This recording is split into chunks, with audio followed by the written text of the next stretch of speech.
Alright, so this is my second attempt at this because the first time you couldn't hear my voice, which isn't very good for the video. It's fairly important. So let's imagine this is your villager breeder. You got all your adult villagers in here, all grown up. Press this button. Well, that guy's not grown up, but it'll still work. So he goes in here, activates the timer, he gets infected. Timer's up, he gets sent back out, and he's sent over here. Then you can do that for up to 4 villagers.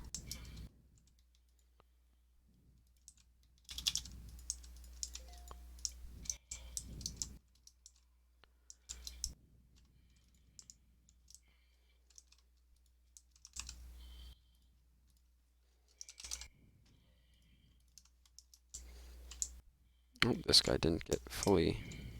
Here, I'll show you something then. So, if this guy starts to infect this guy, but he doesn't finish before the time goes up, he will not infect the next person that comes in there because he's still pathfinding to that guy.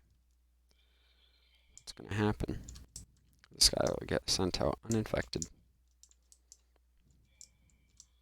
And we have to send this guy back. Nope. Whoops. Should have swapped this to go that way. Oh, it's a bit late for that now, but anyways, you can send him back through and he'll get infected again. Well, he will finish infecting him and then you'd have to send this guy back. So since that last guy didn't finish getting infected, sent this guy and he wouldn't even attack. So what we can do is just send him right along back.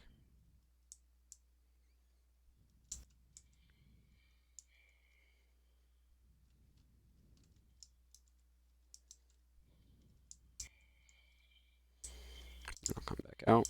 I'll get stored. Okay, I'm going to turn down the volume for this because it breaks your ears.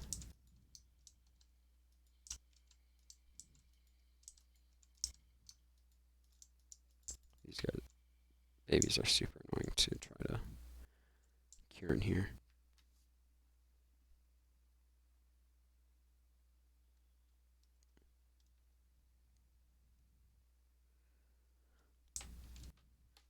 Okay, so let's say these guys get cured.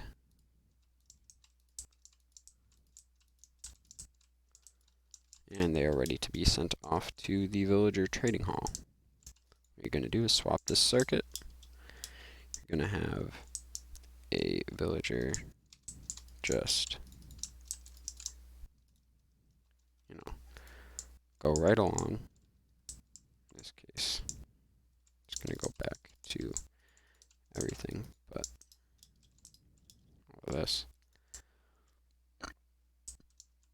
Let's imagine this is a cured villager. Did I break this? I broke this when I was looking at it the first time. Okay, that should fix it.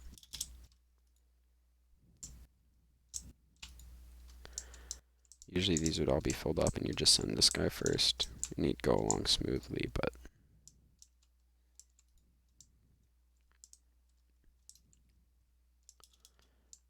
he's going to come over here, be put into the cured storage. So these are all your cured villagers that will give you permanent discounts for having cured them. And then you can press this button and it will grab one of them. And they get brought to this place here. You can select their trades. So let's say we want him to be a librarian and we want to get some books out of this guy. We can do here. Select his trades. Okay, let's say we want feather falling too. Usually this would be way less because you've already cured him. But lock in his trades. You can press this button here. It'll drop down and it'll break because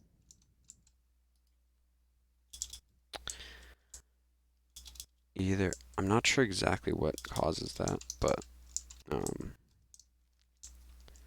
it only happens when I'm like when it's a new villager. So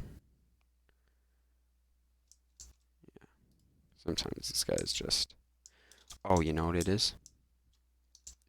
He went through this minecart, and I think there's a minecart cooldown for basically any entity.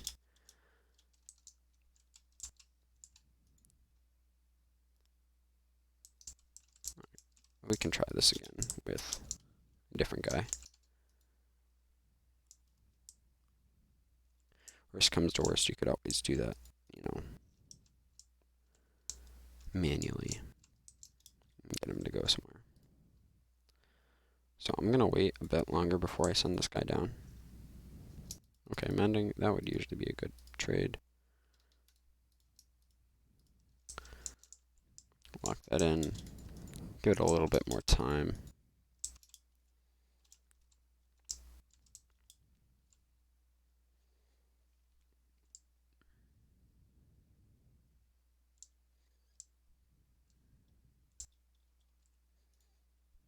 Send him down. And he'll get sent back out.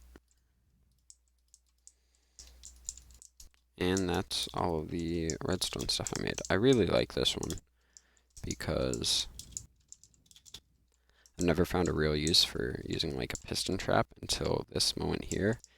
Because without a solid block right there, they will go just about anywhere. They will even land on top of the cactus if there isn't a block here. They would go over here and they would jump out onto the cactus and start taking damage rather than fall into a pit with water. So my solution was, let's keep the solid block and just pull it back after they go in here. Which I love because they just pop, bop. They're down at the bottom. This water blade is probably my least favorite part because I have to have this clunky thing to get, you know, it's the water so tiny. Because what'll happen is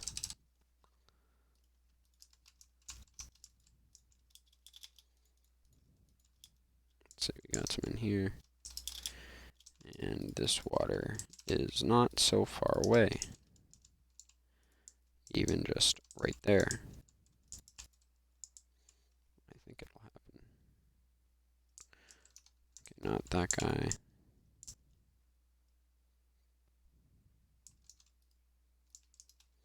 Okay, maybe this will do. They will get caught and they will swim in the water rather than fall.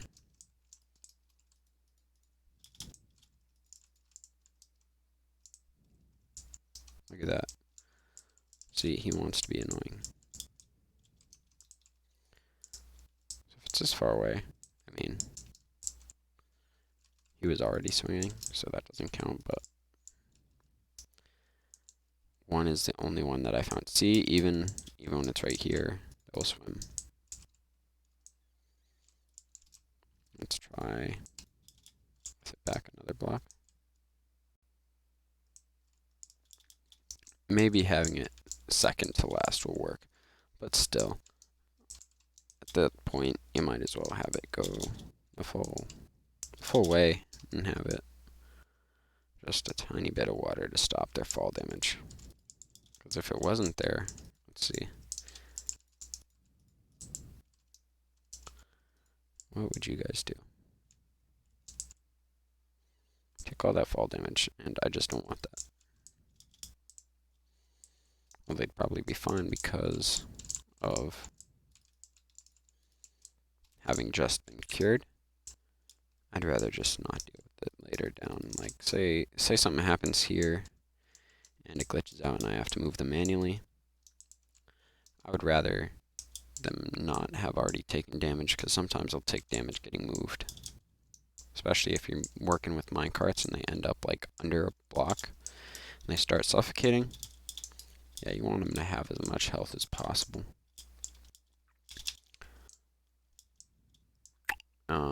I have implemented this into, not this part, I have implemented this into one of my survival worlds. The one that I've been playing on recently, just started in 1.18. And this, this is where I haven't got, this is what I'm planning on implementing today.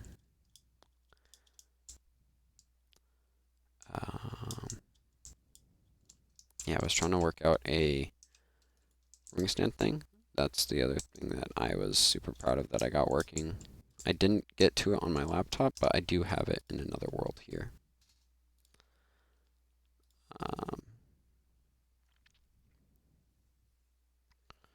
Is it? I think this is it. Yeah. So here is the first design that worked. And so what this does is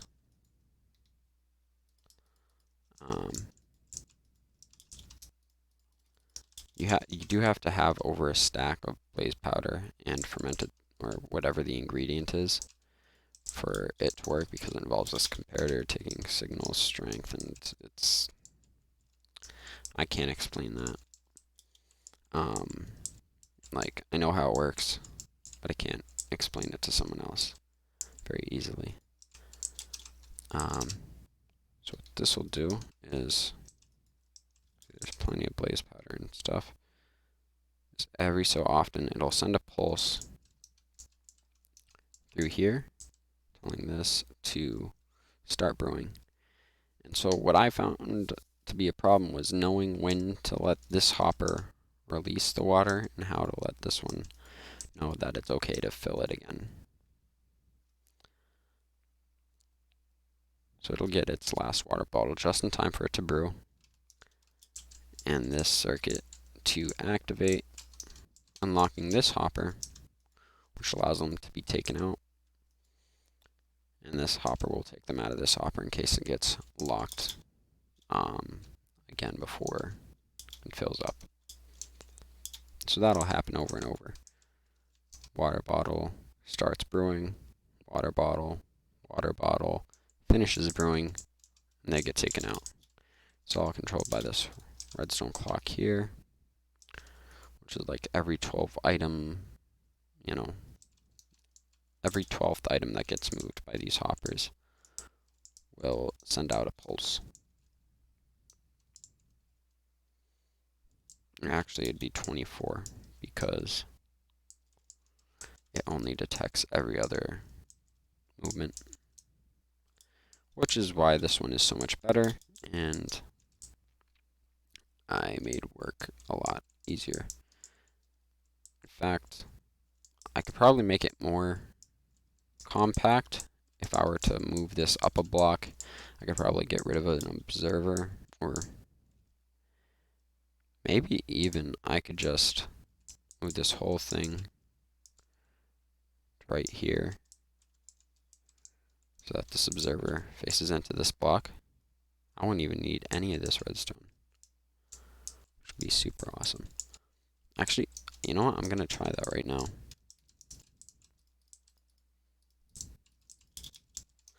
So this one was the second one. You can put like whatever you want. So this one, let's say you use it to make a bunch of weakness potions. You can use this one, turn those weakness potions into a splash potion of weakness. I'm just gonna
that's the problem.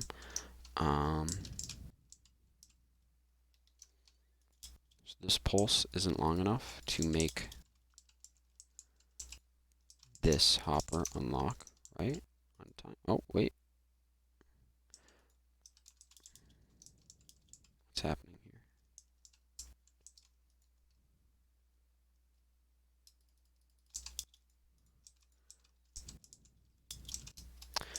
Oh, I unpowered this, so all of these just got moved. But that's okay. I'll reset it.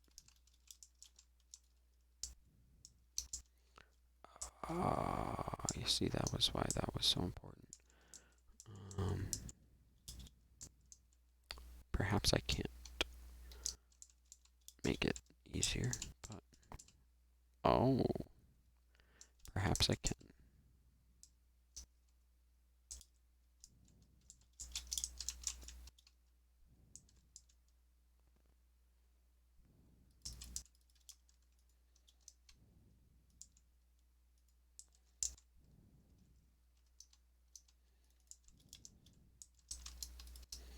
Anyways, it worked before.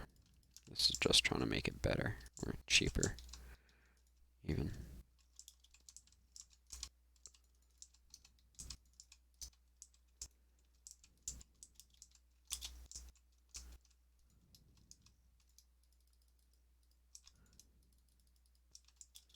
Okay, let's put these all back in here.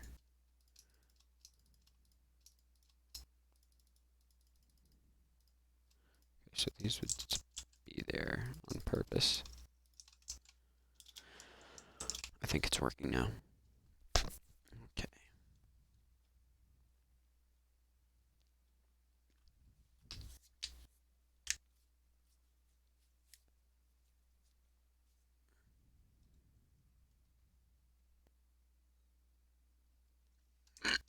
Okay, so it does work.